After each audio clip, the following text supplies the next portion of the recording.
ድጋሚ አሁንም እግዚአብሔርን አመስግኑ። እንኳን አደረሳችሁ።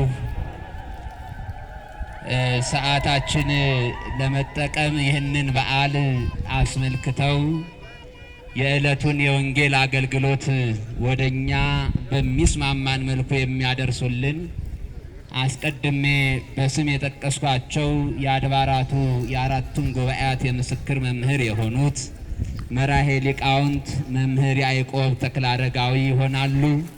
የምትችሉ አረፍ አረፍ ብላችሁ የማይመቻችሁ ደግሞ ቆማችሁ የእግዚአብሔርን ቃል እንድትሰሙ ጋብዛችኋለሁ። እግዚአብሔር ከሁላችን ጋር ይሁን።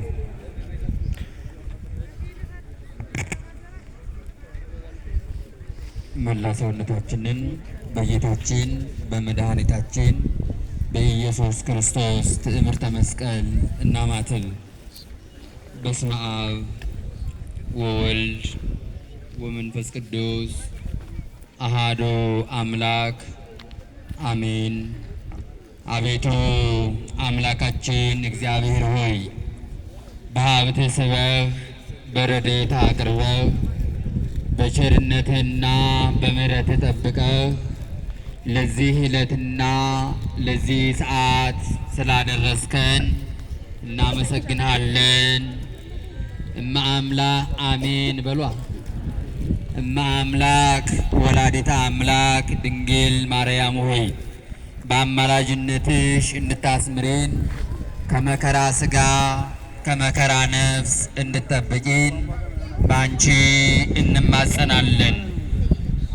ክቡር አባታችን መልአከ ምሕረት ቆሞስ አባ ኃይለ ሥላሴ በቀለ የደብረ ሰላም መድኃኔ ዓለምና በስሩ ያሉ አብያተ ክርስቲያናት ዋና አስተዳዳሪ፣ ሁላችሁም አባቶቼ ሊቃውንተ ቤተ ክርስቲያን፣ ምእመናንና ምእመናት ባሰባሰበንና በወደደን በልዑል እግዚአብሔር አምላክ ስም እንደምን አደራችሁ?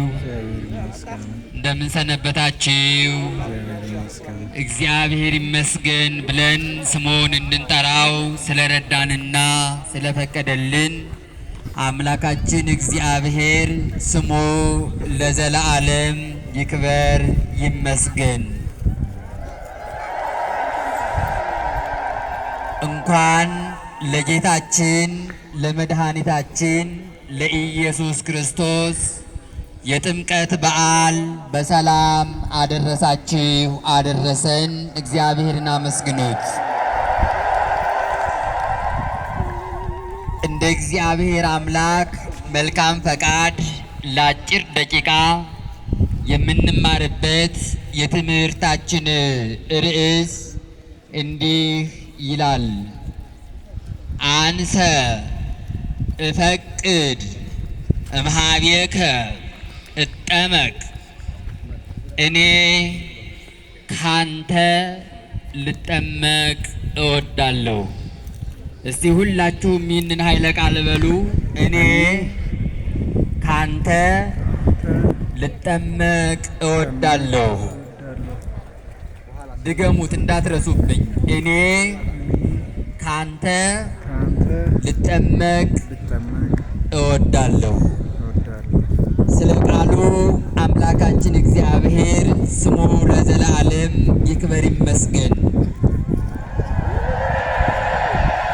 ከዚህ በኋላ መጨረሻ ላይ ልትላላችሁ። እሺ፣ በልልታ ጋብ ጊዜ እንዳንፈጅ። እኔ ካንተ ልጠመቅ እወዳለሁ የሚለውን ኃይለ ቃል ተጽፎ የምናገኘው በቅዱስ ማቴዎስ ወንጌል ምዕራፍ 3 ቁጥር 14 ላይ ነው። ይህንን ኃይለ ቃል እኔ ካንተ ልጠመቅ እወዳለሁ ብሎ የተናገረው ታላቁ አጥማቂው ቅዱስ ዮሐንስ ነው። አጥማቂው ምን አለው? እኔ ካንተ ምን ልል እወዳለሁ? ልጠመቅ እወዳለሁ። ማንን ነው ያለው? ተጠማቂውን። አጥማቂው ቅዱስ ዮሐንስ ተጠማቂው ኢየሱስ ክርስቶስን እኔ ካንተ ምን ልል እወዳለሁ? ልጠመቅ እወዳለሁ። ሁላችን ከክርስቶስ ልንጠመቅ በአብ በወልድ በመንፈስ ቅዱስ ስም ልንጠመቅ ተፈጥረናል ተጠምቀናልምና ስለተጠመቅን በእውነት በጥምቀታችን እንዲያጸናን አምላካችን መልካም ፈቃዱ ይሁንልን። መድኃኔ ዓለም ኢየሱስ ክርስቶስ እንደው ባጭሩ ስንናገር የመጣው ከሰማየ ሰማያት ነው። ከየት ነው የመጣው? ከሰማየ ሰማያት ነው። ከሰማየ ሰማያት መጥቶ የተስተናገደባት እኛን ወክላ ያስተናገደችልን እናታችን ለአምላክ ቤት ለአምላክ እናት ሆና በቅታ የተገኘች ደግሞ ማናት ከተባለ እመ አምላክ ድንግል ማርያም ናት። ክርስቶስ እኛን ለመፈለግ ከሰማየ ሰማያት ነው፣ ከሰማይ ድረስ ነው የመጣው። አስቡት፣ ከየት ድረስ ነው የመጣው? ከሰማይ ድረስ ነው የመጣው። ከዚህ እስከ ሰማይ ስንት ሜትር ይሆናል ክርስቲያኖች? እሺ፣ ስንት ሜትር ሳይሆን ስንት ኪሎ ሜትር ይሆናል? ይታወቃል? አይታወቅም። ክርስቶስ ስንት ኪሎ ሜትር መጥቶ ነው የፈለገን? እስቲ አስቡ። እኛ እንኳን እንዲያው በጣም የሚገርማችሁ ከዚህ እስከ መድኃኔ ዓለም ከአንድ ሰው ጋራ ቀጠሮ ቢኖረን መድኃኔ ዓለም ሄደን ይህን ሁሉ ሀገር መጥቼ ለምንድን ነው በሰዓቱ የማይመጣው? ለምንድን ነው በሰዓቱ የማይገኘው ብለን በቀጠርነው ሰው በቀረብን ሰው ላይ እናጉረመርማለን አይደለ? በጣም ትንሽዬ ነገር ሄደን ማለት ነው። ክርስቶስ ግን ከዚህ እስከ ሰማይ ከሰማይ እስከዚህ ኪሎ ሜትሩ የማይታወቅ ርቀት መጥቶ እኛን ፈለገን። ይህንን ፈልጎም መጥቶ በበረት ወይም ደግሞ በከብቶች እንስሳ ነው የተወለደው። ልደቱን አክብረናል። ከዚያ በኋላ 30 ዓመት ሲመላው በዮርዳኖስ ተጠመቀ። 30 ዓመት ሲመላው በየት ተጠመቀ? በዮርዳኖስ ተጠመቀ። መጀመሪያ ከሰማየ ሰማያት መጣ ወደ መሬት፣ ከመሬት ደግሞ ከዚያ ወዴት መጣ? ወደ ዮርዳኖስ መጣ። ከሰማይም የመጣው ካለበት ቦታም ወደ ዮርዳኖስ የመጣው ማንን ፍለጋ ነው ከተባለ ሰው ፍለጋ ነው። ክርስቲያን ምን ፍለጋ ነው? ሰው ፍለጋ ነው። በእንስሳት መካከል የተኛው፣ በበረት የተጣለው፣ በጨርቅ የተጠቀለለው፣ የእናቱን ጡት የጠባው፣ ዛሬ ወንዝ ለወንዝ የተንከራተተው፣ በቀዝቃዛ ውሃ ላይ ቆሞ የተጠመቀው ማን ፍለጋ ነው? ምን ፍለጋ ነው? ሰው ፍለጋ ነው። ሰውን የሚፈልግ አምላካችን እግዚአብሔር ስሙ ለዘላለም ይክበር ይመስገን። ታዲያ በስንት ዓመቱ ተጠመቀ አልኳችሁ? በ30 ዓመቱ። በየት ተጠመቀ? በዮርዳኖስ። በምን ተጠመቀ? በምን ተጠመቀ? ቆይ ክርስቶስ የተጠመቀው በዳሽ ነገር ነው። ሀ በማር ለ በወተት ሐመሩሃ በውሃ መ በሁሉም። ማን ነው መልሱ? ሐመሩሃ። ትክክል ናችሁ። እነዚህ በጣም ምስጢሮች ስላላቸው ነው። እነዚህን ነገሮች አይተን ትምህርታችንን እንጨርሳለን ማለት ነው። የተጠመቀው በስንት ዓመቱ ነው? በ30 ዓመቱ ነው። በ30 ዓመቱ የተጠመቀበት ምክንያት አዳም የ30 ዓመት ጎልማሳ ሆኖ ተፈጥሮ ልጅነትን አግኝቶ ነበረ፣ ክብርን አግኝቶ ነበረ። ያንን ያጣውን ክብር ለማስመለስ ክርስቶስ በዮርዳኖስ በ30 ዓመቱ ተጠመቀ። በ30 ዓመቱ የተጠመቀበት ምክንያት ነው። ከዚያ ሲቀጥል በየት ተጠመቀ? ቦታው ሲባል በዮርዳኖስ። በዮርዳኖስ ለምን ተጠመቀ ከተባለ ትንቢት ምሳሌ ተነግሯል ስለ ዮርዳኖስ፣ በዮርዳኖስ እንደሚጠመቅ። ወዮርዳኖስኒ ገብአ ድኅሬሁ ይላል ታላቁ ቅዱስ ዳዊት። ዮርዳኖስ ወደ ኋላው ሸሸ ይላል። ክርስቶስ ሲጠመቅበት ነው። ክርስቶስ በዮርዳኖስ የተጠመቀበት ምክንያት ለምንድን ነው ከተባለ አንደኛ ትንቢቱና ምሳሌው ሊፈጸም ነው። ትንቢቱ ወዮርዳኖስኒ ገብአ ድኅሬው በዮርዳኖስ ይጠመቃል ተብሏል።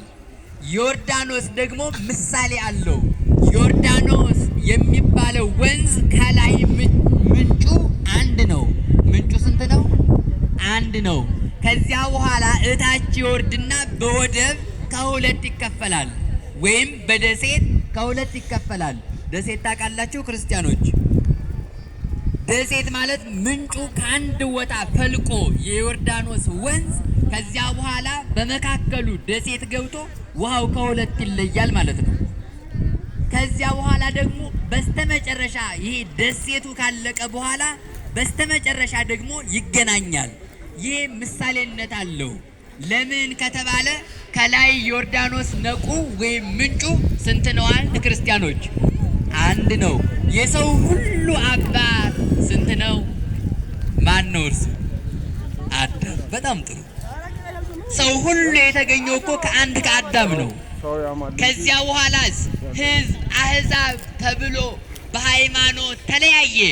ውሃው በወደብ እንደተለያየ ሰው በምግባር ተለያየ፣ በሃይማኖት ተለያየ። ይህ በሃይማኖት በምግባር የተለያየ ሰው እንደውም ሰው ከእግዚአብሔርም ተለየ። እርስ በርሱ ብቻ አይደለም የተለያየው። ከዚያ በኋላ ክርስቶስ ከታች አንድ ይሆናል ብያችኋለሁ አይደለ? ክርስቶስ የተጠመቀው አንድ ሆነው ላይ ነው። እኔም በምግባር በሃይማኖት የተለያያችሁ ሕዝብና አሕዛብን ዛሬ በጥምቀት አንድ አደረግኳችሁ ሲል ክርስቶስ በዮርዳኖስ ተጠምቋል። አንድ እንዲያደርገን መልካም ፈቃዱ ይሁንልን። እሺ አመስግኑ። በዮርዳኖስ ተጠምቋል። ስለዚህ ነው። ከዛ ሲቀጥል የዮርዳኖስ ወንዝ ወይም የዮርዳኖስ ውሃ በክረምትም ብዙ አይመላም፣ በበጋም አይጎድልም። አንደኛ ጸባዩ ነው ይሄ። ሁለተኛ ጸባዩ የዮርዳኖስ ወንዝ በጥብርያዶስ ወንዝ ላይ ይሄዳል። የሚገርማችሁ ነገር በማን ላይ ይሄዳል? የዮርዳኖስ ውሃ ወይም የዮርዳኖስ ወንዝ በጥብርያዶስ ወንዝ ላይ ምን ይላል? ይሄዳል። እንደዚህ አይነት በእኛም ሀገር አለ። ለምሳሌ የአባይ ውሃ በማን ሐይቅ ላይ ነው የሚሄደው? የምታውቁ ሰዎች እንደው የአባይ ውሃ በጣና ሐይቅ ላይ ነው የሚሄደው። በጣም የሚገርማችሁ ውሃና ውሃ ተቀላቅሎ አይቀላቀልም። ጣና ሐይቅን የምታውቁ ሰዎች ማለት ነው። የአባይ ውሃ መሰስ ብሎ ከጣና ሐይቅ ላይ ሳይቀላቀል በላዩ እየሄደ ግን ውሃው ይለያል። የሚገርማችሁ ነገር ይሄም ምሳሌነት አለው። የክርስቶስ ጥምቀቱ እኛን ከመጥቀም በላይ ነው፣ እርሱን ግን ከመጥቀም በታች ነው። አያችሁ፣ አይቀላቀልም። ስለዚህ ጥምቀቱ እኛን ከመጥቀም በላይ እርሱን ግን ከመጥቀም በታች ማለት እርሱ በጥምቀቱ የሚረባው የሚጠቀመው የለም። ለእኔና ለእናንተ ማኅፀነ ዮርዳኖስን ብርት ማኅፀን ለማድረግ ማያትን ለመቀደስ ነውና የተጠመቀው። ስለዚህ በዮርዳኖስ ተጠመቀ እንላለን። ሲጠመቅ አንድነቱ ሦስትነቱ ተገልጿል። አብ በሰማይ ዝንቱ ውእቱ ወልዴ ዘአፈቅር የምወደው ልጄ ይህ ነው ብሎ መስክሯል። መንፈስ ቅዱስም በአምሳለ ርግብ ወርዶ በራሱ ላይ ተቀምጧል። መንፈስ ቅዱስ በርግብ ተመስሏል። አብም በደመና ተመስሏል። ወልድም በተለየ አካሉ ዮሐንስ እያጠመቀው ነው። መንፈስ ቅዱስ ለምንድን ነው በርግብ የተመሰለው ከተባለ ርግብ ሀዳጊተ በቀል ናት። ምንድናት ርግብ? ሀዳጊተ በቀል ናት። ሀዳጊተ በቀል ማለት ቂም አታውቅም ማለት ነው። ቂመኛ አይደለችም ርግብ። ሁለተኛ ደረጃ ርግብ ቤቷን ቢያፈርሱባት፣ እንቁላሏን ቢሰብሩባት፣ ቤቷን ካላፈረሱባት አትሄድም። ይህ በፊልክስዩስ ተገልጿል። ርግብ እንቁላሏን ቢሰብሩባት፣ ቤቷን ካላፈረሱባት ምን አትልም? አትሄድም። በጣም እኮ ይገርማችኋል። ስለዚህ ስለ ሁለት ነገር መንፈስ ቅዱስ በርግብ ተመስሏል። የመጀመሪያ ደረጃ ምንድናት አልኳችሁ? ርግብ ቂም አታውቅም፣ ሀዳጊተ በቀል ናት። መንፈስ ቅዱስም በእኛ ቂም አያውቅም፣ ሀዳጌ በቀል ነው። እንደኛ ክፋት እንደኛ ኃጢአትማ ቢሆን ኖሮ አንድ ቀን እኮ በመንፈስ ቅዱስ ቁጣ፣ በእግዚአብሔር አብ ቁጣ፣ በእግዚአብሔር ወልድ ቁጣ፣ በእግዚአብሔር መንፈስ ቅዱስ ቁጣ እኮ እንሞት ነበረ። ምድር ተከፍታ ታሰጥመን ነበረ። ሰማይ በተጫነን ነበረ። ነገር ግን እኛ እግዚአብሔርን ስንት ጊዜ እያስቀየምነው ቂም ሳይዝብን ሳይቆጣን እስከ ዛሬ ድረስ አለን። ክብርና ምስጋና ለልዑል እግዚአብሔር አምላክ ይሁንልን። ስለዚህ እኔም ሀዳጌ በቀል ነኝ ለማለት መንፈስ ቅዱስ በርግብ አምሳል ተገለጸ። ሁለተኛ ርግብ ቤቷን እንቁላሏን ቢሰብሩባት ቤቷን ካላፈረሱባት ምን አትልም አልኳችሁ? አትሄድም አልኳችሁ። አንድ ሰውም ሃይማኖቱን ካልካደ በጸጋ ወይም በጥምቀት ጊዜ የምትሰጠው መንፈስ ቅዱስ አትነሳው። አንድ ክርስቲያን ሲጠመቅ መንፈስ ቅዱስ ያድርበታል። ክርስቲያኖች መንፈስ ቅዱስ ያድርብናል። እኔም ሆን እናንተም ሆናችሁ በተጠመቅንበት ጊዜ መንፈስ ቅዱስ አድሮብናል። ካህናት በተሾሙ ጊዜ የክህነት መንፈስ ቅዱስ ወይም የክህነት መንፈስ፣ በምንጠመቅበት ጊዜ የጥምቀት ልጅነት ወይም የጥምቀት መንፈስ፣ በምንመነኩስበት ጊዜ የምንኩስና ሀብት ያድርብናል። ይሄ አይለይም። ስለዚህ እኔም ሃይማኖታችሁን ካልካዳችሁ ፍጹም አልለያችሁም፣ የኔ ቤት ናችሁ፣ የኔ ልጆች ናችሁ፣ የኔ ማህደር ናችሁ ለማለት መንፈስ ቅዱስ በአምሳለ ርግብ ተገልጿል። ስለዚህ እንኳን አንድነቱ ሶስትነቱ ለተገለጠበት እኛ ከክርስቶስ ማየገቦ ዳግም እንወለድ ዘንድ ክርስቶስ ማየ ዮርዳኖስን ለቀደሰበት ለጥምቀት በዓል በሰላም አደረሳችሁ አደረሰን እንላለን ክርስቲያኖች። ከዛ ሲቀጥል የመጨረሻው በዮርዳኖስ የተጠመቀበት ምክንያት ዲያብሎስ በአዳምና በሔዋን የጨለማ መጋረጃ ጋርዶ አጠቃላይ ስቃይ አጽንቶ እንዲያው አዳም የዲያብሎስ ተገዥ ነው፣ ሔዋን የዲያብሎስ ተገዥ ናት ብላችሁ ደብዳቤ ብትሰጡኝ ወይም ደብዳቤ ብትጽፉልኝ እንዲያው መከራውን አቀልላችሁ ነበር አላቸው ዲያብሎስ። እውነቱን ይመስላችኋል? እውነቱን ይመስላችኋል ክርስቲያኖች? እንዴ ዲያብሎስ አዳምና ሔዋንን ምን አላቸው ነው ያልኳችሁ? አዳምና ሔዋንን ካሳታቸው በኋላ መከራ አጸናና እንዲህ አላቸው፣ አዳም የዲያብሎስ ባሪያ ነው፣ ሔዋን የዲያብሎስ ባሪያ ናት ብላችሁ ብትጽፉ ደብዳቤ ጽፋችሁ ብትሰጡኝ ምኑን አቀልላችኋለሁ? መከራውን አቀልላችኋለሁ አላቸው። እውነቱን መሰላችሁ? እውነቱን ነው እንዴ? አይደለም። እሱ ቀድሞም ውሸታም አሁንም ውሸታም ነው። በመከራ ላይ መከራ ለማጽናት ነው ይህንን ያላቸው እንጂ እውነቱን አይደለም።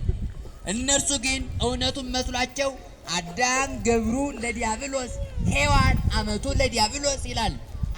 አዳም የዲያብሎስ ተገዥ ነው። እግዚአብሔር አምላክ ያውጣን። በእውነት የዲያብሎስ ተገዥ ከመባል በቀር ምን የሚያስቀይም ነገር አለ? የዲያብሎስ አገልጋይ ከመባል በቀር ምን የሚያስቀይም ነገር፣ ምን የሚያስከፋ ነገር አለ? ክርስቲያኖች አዳም የዲያብሎስ ተገዥ ነው፣ ሔዋን የዲያብሎስ ተገዥ ናት ብለው ጻፉ፣ ደብዳቤ ጻፉ። እርሱም ያንን ምን አደረገ? ይህንን በምን ልጻፈው አለና በእንጨት ብጽፈው ይበሰብሳል፣ በወረቀትም ብጽፈው ይደመሰሳል እና በምን በማይጠፋ ነገር መጻፍ አለብኝ ብሎ ሲያስብ በእብነ በረድ ጻፈ። በእብነ በረድ ጽፎ አንዱን ጽሑፍ አንዱን ደብዳቤ በዮርዳኖስ ወንዝ ከተተው ዲያብሎስ፣ አንዱን ደግሞ በሲኦል ከተተው። የአዳምና የሔዋንን የዕዳ ደብዳቤ ማለት ለዚህ ነው ሊቃውንቱ ወሰጠጠ መጽሐፈ ዕዳሆሙ ለአዳም ወለሔዋን የአዳምና የሔዋንን የዕዳ ደብዳቤያቸውን ቀደደላቸው። ታላላቆቹ ሊቃውንት እንደ ቅዱስ ኤፍሬም። በዚህ ጊዜ ታዲያ ይሄ አንዱ የት ነው አልኳችሁ? ዮርዳኖስ ነው አይደለ? ዮርዳኖስ የጣለውን ዲያብሎስ ክርስቶስ በሚጠመቅበት ጊዜ እዚያው ዮርዳኖስ ባህር ላይ እንደ ሰውነቱ ረግጦ እንደ አምላክነቱ አቅልጦ የዕዳ ደብዳቤያቸውን ቀደደላቸው፣ አጠፋላቸው። የሁላችንንም የዕዳ ደብዳቤ ክርስቶስ ይቅደድልን። ክርስቲያኖች በሲኦል የጣለውንም በዕለተ ዓርብ አጥፍቶላቸዋል። አሁን አዳምና ሔዋን የዕዳ ደብዳቤ የለባቸውም። እኛም የዕዳ ደብዳቤ የለብንም። ከዚህ ሁሉ ነፃ የወጣንበት ነው ጥምቀት። ክብርና ምስጋና ለእርሱ ይሁንልን። ባጭሩ የዕለቱ ታሪክ ከብዙ በጥቂቱ ከምሉ በክፍሉ ይህንን ይመስላል። ነገር ግን ጥምቀትን እንዴት እናክብረው? ለጥምቀት እንዴት እንዘጋጅ? ጥምቀትን ስናከብር ማን መስለን ነው ብለን እናስባለን። ክርስቲያኖች፣ የልዑል እግዚአብሔር አምላክ ቤተሰቦች እንደው አጫጭር መልእክት ነው የምነግራችሁ። የመጀመሪያ ደረጃ እሁድ እስቲ ያስቀድሱ። አሁን እንደው እሁድ እንዲህ አይነት ወጣት አይታችሁ ታውቃላችሁ? ቤተ ክርስቲያን አሁን በጣም ተመስገን ነው፣ ብዙ ወጣት ነው ያለው። ነገር ግን እሁድ ቤተ ክርስቲያን የሚመጣ ወጣት በጣም ጥቂት ነው። እስቲ ወጣቶች ባካችሁ እስቲ ያስቀድሱ። እሁድ እኮ ቅዳሴ ላይ መገኘት ክርስቶስ ቀራንዮ ሲሰቀል መገኘት ነው። ምን ማለት ነው? እሁድ ቤተ ክርስቲያን ለቅዳሴ መገኘት ክርስቶስ ሲሰቀል የት መገኘት ነው አልኳችሁ? ቀራንዮ መገኘት ነው። ቀራንዮ መገኘት ነው ማለት ደግሞ እንደማን? እንደ አይሁድ አይደለም። ክርስቶስ በቅዱስ መስቀል ላይ ሲሰቀል እንዳለቀሱለት እንደ ማርያም መግደላዊ፣ እንደ ማርያም እንተ እፍረት በክርስቶስ መስቀል አደባባይ መገኘት ነው እሁድ ማስቀደስ። እንደ ቅዱስ ዮሐንስ ወንጌላዊ መሆን ነው እሁድ ማስቀደስ። በቀራንዮ ተገኝታ ድንግል ማርያም ለልጇ እንዳለቀሰች እኛም እሁድ ተገኝተን ስናስቀድስ በቀራንዮ መገኘት ነው።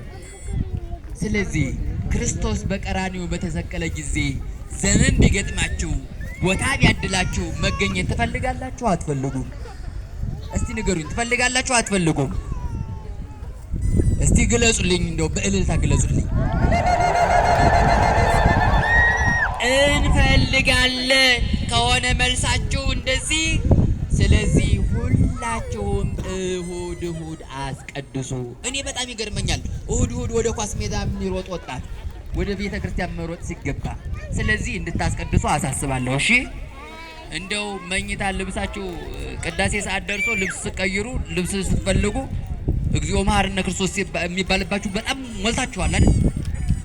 እና ይሄንን ማስተካክሉ። አንድ ሁለተኛ ደረጃ የልዑል እግዚአብሔር አምላክ ቤተሰቦች፣ ይሄ እንደው ተምሮ ካለማወቅ እግዚአብሔር አምላክ ይሰውራል። በጣም ትልቅ ችግር ውስጥ ያለ ነው ተምረን መሀይሞች መሆናችን።